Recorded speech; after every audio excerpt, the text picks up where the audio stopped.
Hello నమస్తే. తమిళనాడులో జరుగుతున్న డ్రామా చూస్తున్నాం.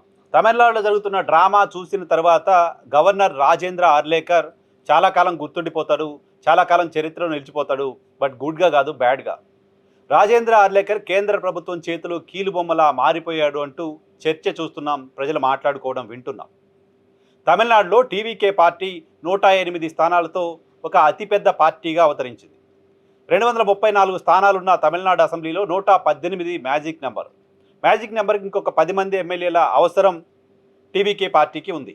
సో టీవీకే పార్టీ అతిపెద్ద పార్టీగా ఉంది కాబట్టి ఆ పార్టీని ప్రభుత్వాన్ని ఏర్పాటు చేయమని ఆహ్వానించడం రాజ్యాంగపరమైన సాంప్రదాయం. భారత చరిత్రలో అనేక సందర్భాల్లో అనేక రాష్ట్రాలలో ఈ తరహా సంఘటనలు జరిగాయి. అతిపెద్ద పార్టీల్ని ప్రభుత్వ ఏర్పాటుకు సంబంధించి పిలవడం, ఆ తర్వాత ఆ ప్రభుత్వాలు కావాల్సిన మ్యాజిక్ ఫిగర్ని సాధిస్తే ఓకే, సాధించలేకపోతే ఆ ప్రభుత్వాలు పడిపోవడం దేశంలో చాలా చూసాం. కానీ భారతీయ జనతా పార్టీ వచ్చిన తర్వాత కన్వీనియంట్గా ఆ రూల్ని మార్చేస్తుంది లాంటి ఒక విమర్శ వస్తుంది. భారతీయ జనతా పార్టీ ఆ విమర్శల్ని ఫేస్ చేయాల్సి వస్తుంది, విమర్శల్ని ఎదుర్కోవాల్సి వస్తుంది. భారతీయ జనతా పార్టీ ప్రమేయం లేకుండా గవర్నర్ ఇలా బిహేవ్ చేస్తారని చిన్న పిల్లాడు కూడా అనుకునే పరిస్థితి లేదు. ఏం జరిగింది గతంలో? భారతీయ జనతా పార్టీకి సంబంధించిన తొలి ప్రధానమంత్రి అభ్యర్థిగా భారతీయ జనతా పార్టీ నుంచి అటల్ బిహారీ వాజ్పేయి 1996లో ప్రధానమంత్రి అయిన సందర్భంగా ఏం జరిగింది? భారతీయ జనతా పార్టీకి పూర్తి మెజారిటీ రాలా. భారతీయ జనతా పార్టీ కూటమికి కూడా పూర్తి మెజారిటీ రాలా. కానీ లార్జెస్ట్ పార్టీగా భారతీయ జనతా పార్టీ ఎమర్జ్ అయింది కాబట్టి అప్పటి రాష్ట్రపతిగా ఉన్న శంకర్ దయాళ్ శర్మ వాజ్పేయిని ప్రధానమంత్రిగా బాధ్యతలు తీసుకోమని కోరారు. ఆయనకి మెజారిటీ రాకపోయినా అతిపెద్ద పార్టీగా భారతీయ జనతా పార్టీ అవతరించింది కాబట్టి ఆయన ప్రభుత్వాన్ని ఏర్పాటు చేసిన తర్వాత మెజారిటీని నిరూపించుకోలేక 13 రోజుల్లోనే ప్రభుత్వాన్ని కోల్పోవాల్సి వచ్చింది. సో ఆ తర్వాత అనేక సందర్భాల్లో చూసాం. తమిళనాడులో కూడా ప్రస్తుతం అదే పరిస్థితి. అతిపెద్ద పార్టీగా టీవీకే ఆవిర్భవించింది కాబట్టి ఆ పార్టీని పిలవాల్సిన అవసరం ఉంది. కానీ భారతీయ జనతా పార్టీ ఆ రూల్స్ని మార్చేస్తోంది, కన్వీనియంట్గా దాన్ని అమలు చేస్తోంది. మీకు అందరికీ గుర్తుండి ఉంటే మొన్న కాకుండా అంతకుముందు కర్ణాటక ఎన్నికలు జరిగిన సందర్భంగా భారతీయ జనతా పార్టీకి సంబంధించి కర్ణాటక అసెంబ్లీలో లార్జెస్ట్ పార్టీగా 108 స్థానాలతో యడ్యూరప్ప నేతృత్వంలో భారతీయ జనతా పార్టీ అక్కడ సాధిస్తే భారతీయ జనతా పార్టీ అభ్యర్థిగా ముఖ్యమంత్రిగా బాధ్యతలు తీసుకోమని యడ్యూరప్పని గవర్నర్ కోరారు. అప్పుడు యడ్యూరప్పకు మెజారిటీ లేదు, బట్ అతిపెద్ద పార్టీగా ఉన్నారు కాబట్టి ఆయన కోరారు. ఆయన తర్వాత తీర్మానం ఫ్లోర్ టెస్ట్లో తన బలాన్ని నిరూపించుకోలేక ఫ్లోర్ టెస్ట్ కంటే ముందే రాజీనామా చేశారు. ఆ తర్వాత అక్కడ కుమారస్వామి కాంగ్రెస్ పార్టీ కలిసి ప్రభుత్వాన్ని ఏర్పాటు చేయడం చూసాం.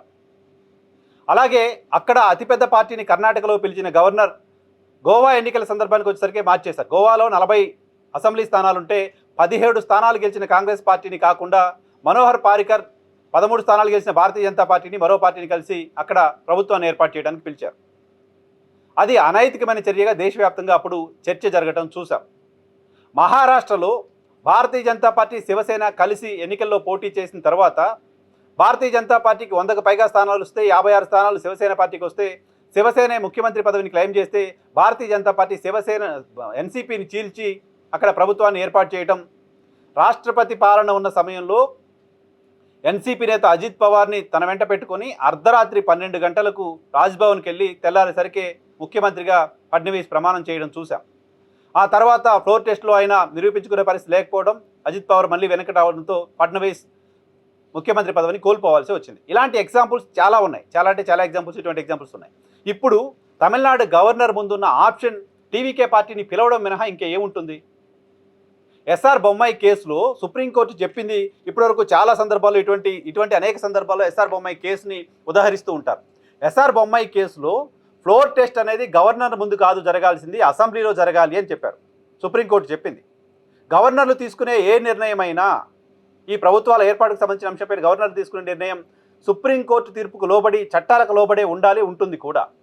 ఎస్ఆర్ బొమ్మాయి కేసులో ఫ్లోర్ టెస్ట్లు అనేది అసెంబ్లీలో జరగాలి తప్ప గవర్నర్ కార్యాలయం ముందో గవర్నర్ ముందో కాదు అని సుప్రీంకోర్టు స్పష్టంగా చెప్పిన తర్వాత అనేక సందర్భాల్లో స్వతంత్ర భారతదేశంలో లార్జెస్ట్ పార్టీలనే, మెజారిటీ రాని సందర్భంలో లార్జెస్ట్ పార్టీలుగా ఉన్న వాళ్ళనే ప్రభుత్వానికి ఏర్పాటు చేసిన సాంప్రదాయం కంటిన్యూ అవుతున్న వేళ తమిళనాడులో విజయ్ని ముఖ్యమంత్రిగా ప్రమాణ స్వీకారం చేయడానికి ఆహ్వానించకపోవడాన్ని, ఆయన ప్రభుత్వ ఏర్పాటుకు అనుమతించకపోవడాన్ని ఏమని చూడాలి రాజకీయ కారణాలతో కాకుండా? అందుకోసమే అక్కడి గవర్నర్ చాలా కాలం గుర్తుండిపోతాడు తప్పుడు సాంప్రదాయాన్ని నెలకొల్పిన వ్యక్తిగా. భారతదేశంలో అటువంటి తప్పుడు సాంప్రదాయాలు నెలకొల్పిన గవర్నర్ల జాబితాలోకి ఈయన కూడా చేరిపోబోతున్నారు. టీవీకే 108 స్థానాలు గెలిచింది. కాంగ్రెస్ పార్టీ అన్కండిషనల్గా మద్దతు ప్రకటించింది. 113 స్థానాలయ్యాయి. కావాల్సింది ఇంకా 5 సభ్యుల మద్దతు మాత్రమే. ఫ్లోర్ టెస్ట్ జరుగుతున్న సందర్భంగా ఎవరైనా ఒక 4-5 అటెండ్ కాకుండా పోయినా ఆ మెజారిటీకి సంబంధించిన ఫిగర్ తగ్గుతుంది. 118 నుంచి అది ఇంకా తక్కువకు రావడానికి సంబంధించిన అవకాశం ఉంటుంది. సో అప్పుడు ఫ్లోర్ టెస్ట్లో ఆయన పాస్ అవ్వడానికి సంబంధించిన అవకాశం ఉంటుంది. లేదా ఈలోపు ఇంకెవరైనా ప్రభుత్వం ఏర్పాటు చేయడానికి సంబంధించి గవర్నర్ అనుమతిస్తే మద్దతు ఇచ్చే పరిస్థితి ఉంటుంది. సో ఆ రాష్ట్రంలో ఒక ప్రజాప్రభుత్వం రావాలని గవర్నర్ కోరుకోవాలా లేదా? ఎన్నికలు జరిగిన తర్వాత ఓ ప్రభుత్వం ఏర్పాటు కావాల్సిన అవసరం ఉందని అనుకుంటున్నారా లేదా? ప్రజా తీర్పుకు వ్యతిరేకంగా గవర్నర్ బిహేవ్ చేస్తున్నట్లుగా ప్రజలు భావించే పరిస్థితి కనపడట్లేదా? 35% ఓట్లు వేసి ప్రజలు గెలిపించిన ఒక పార్టీకి సంబంధించిన వ్యక్తి ముఖ్యమంత్రిగా ప్రమాణ స్వీకారం చేస్తాను అంటూ 113 మంది ఎమ్మెల్యేల జాబితాలతో గవర్నర్కు లిస్ట్ ఇచ్చిన తర్వాత ముఖ్యమంత్రిగా ప్రమాణ స్వీకారానికి పిలవకపోవడం అనేది రాజకీయపరమైన కారణాలతోటే చేస్తున్నట్టు కనపడుతోంది. భారతీయ జనతా పార్టీ దక్షిణాది రాష్ట్రాలపైన వివక్ష చూపిస్తోంది. దక్షిణాది రాష్ట్రాల పట్ల కక్షపూరితంగా వ్యవహరిస్తోంది. దక్షిణాది రాష్ట్రాల్లో ప్రాంతీయ పార్టీల ఉనికి లేకుండా చేయాలనుకుంటుంది లాంటి ఒక విమర్శను ఎదుర్కొంటున్న నేపథ్యంలో తమిళనాట భారతీయ జనతా పార్టీ గడిచిన అసెంబ్లీ ఎన్నికల సందర్భంగా 4 స్థానాలను కలిగి ఉంటే ప్రస్తుతం 1 స్థానానికి పరిమితమైంది. రేపొద్దున భారతీయ జనతా పార్టీ ఇలాగే బిహేవ్ చేస్తే తమిళనాడులో ఆ పార్టీ జెండా పట్టుకోవడానికి కూడా ఎవరు మిగిలే పరిస్థితి ఉండదు. మీకు మెజారిటీ లేని దగ్గర, మీరు ప్రభుత్వానికి ఏర్పాటు చేసే అవకాశమే లేని దగ్గర ప్రజల తీర్పుకు విరుద్ధంగా గవర్నర్ల వ్యవస్థని అడ్డం పెట్టుకొని కేంద్ర ప్రభుత్వం ఆడుతున్న ఈ గేము డిఫేమ్ చేస్తుంది మొత్తం దక్షిణ భారతదేశంలో భారతీయ జనతా పార్టీని. ఆ గవర్నర్ కూడా చాలా కాలం చరిత్రలో గుర్తుండిపోతాడు ఒక తప్పుడు సాంప్రదాయాన్ని నెలకొల్పుతున్న వ్యక్తిగా. ఎవరెవరు మద్దతు ఇస్తున్నారనేది లెటర్లు ముందే ఇవ్వాల్సిన అవసరం గతంలో ఎప్పుడు లేని ఇప్పుడు ఎందుకు వస్తోంది? లేదా మద్దతు ఎవరైనా ఇచ్చారంటే అప్పటికప్పుడు ఇస్తారు, ఓకే. బట్ మద్దతు ఆయనకున్న ఫ్లోర్లో ఆయనకున్న మద్దతును నిరూపించుకోవాల్సింది అసెంబ్లీలో కదా, గవర్నర్ ముందు కాదు కదా. 118 మంది శాసనసభ్యులు లేకపోయినప్పటికీ లార్జెస్ట్ పార్టీని ప్రభుత్వాన్ని ఏర్పాటు చేయడానికి ఆహ్వానించడం అనే రాజ్యాంగ సాంప్రదాయాన్ని తుంగలో తొక్కి ఆ గవర్నర్ చరిత్రలో ఒక తప్పుడు సాంప్రదాయాన్ని నెలకొల్పారు. గవర్నర్లు గతంలో ఏం చేశారో, ప్రధానిగా అటల్ బిహారీ వాజ్పేయి ప్రమాణ స్వీకారం మొదటిసారి చేసినప్పుడు ఏం జరిగిందో సదరు గవర్నర్ ఒకసారి తెలుసుకుంటే ఆయనకి మంచిది, భారతీయ జనతా పార్టీకి మంచిది, తమిళనాడు రాష్ట్రానికి మంచిది.